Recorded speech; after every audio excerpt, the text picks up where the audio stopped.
يا أهل الشيعة، بالله عليكم أترفعون رؤوسكم بالمفيد؟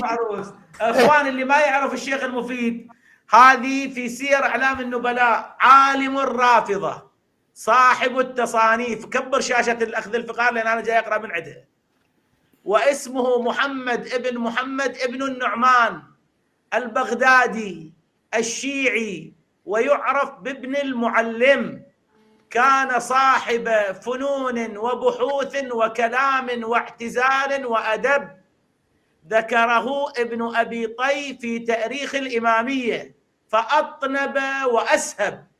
قال: كان أوحد في جميع فنون العلم، الله الأصلين يعني القرآن والسنة، والفقه والأخبار ومعرفة الرجال والتفسير والنحو والشعر، وكان يناظر أهل كل عقيدة مع العظمة في الدولة البويهية والرتبة الجسيمة عند الخلفاء.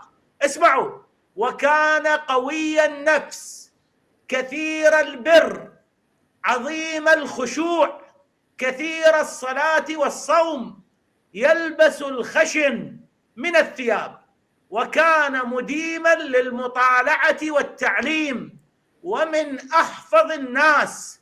قيل إنه ما ترك للمخالفين كتابا إلا وحفظه، وبهذا قدر على حل شبه القوم، وكان من أحرص الناس على التعليم، يدور على المكاتب وحوانيت الحاكة فيتلمح الصبي الفطن فيستأجره من أبويه، يعني فيضله، هكذا يقول الذهبي.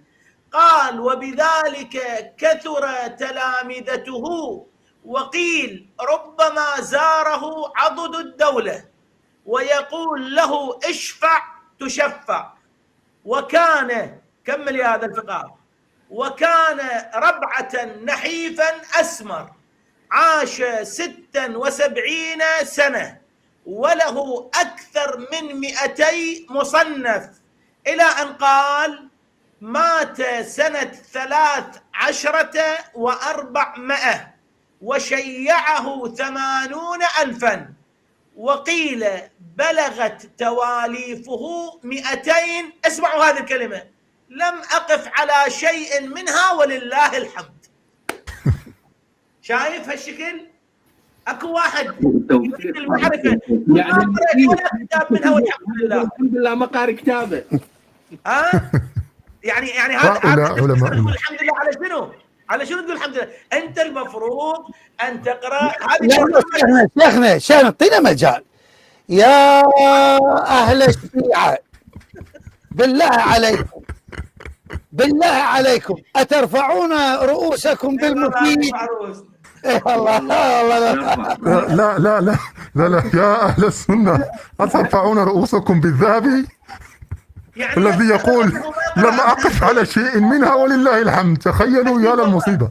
وأصحابه مثل الآن ذول اللي يناقشونك ولا واحد قاري له كتاب شيعي. بينما أنت يا حاج وعد، أنا شخصيا مطلع على مكتبتك، أنا شخصيا مطلع عليها. مكتبتك عبارة ما بيها كتب شيعة، ما بيها كتب شيعة. ليش؟ شنو يعني؟ تعالوا فكروا ليش احنا مكتبتنا، يعني انا الان محتار بهذا الصحيح مال الالباني ما ادري ايش كم جزء، وارواء الخليل مال الالباني ما ادري ايش كم جزء، كتب عندي ما شاء الله. ليش؟ مجبور. كتب السنة عندي اكثر من كتب الشيعة. ليش؟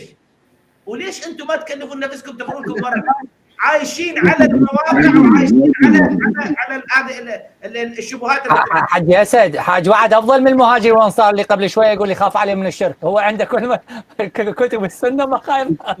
حاج وعد، لماذا لا تقبل روايه المفيد؟ لحظه اخواني، كلكم سمع الان الشيخ اسد يقول انا محتار، وانا اشفاقا على الشيخ اسد من حيرته باكر يجي سايق ياخذ هاي الكتب ويخلصك من الحيره. لا هذه مو حيره حجي. انت اذا تريد الحيره انت اشتري لي مكتبه كامله حتى اخلي الكتب بالمكتبه. افتح له بيت لا حتى يحط بيه الكتب. حياك الله. براسك حجي. والله حاج أسد ذكي، اجاك بغير طريقه على مود يريد مكتبه. إيه لا ما هو يدري ما يمكن هذه. طيب الاخ السلام عليكم.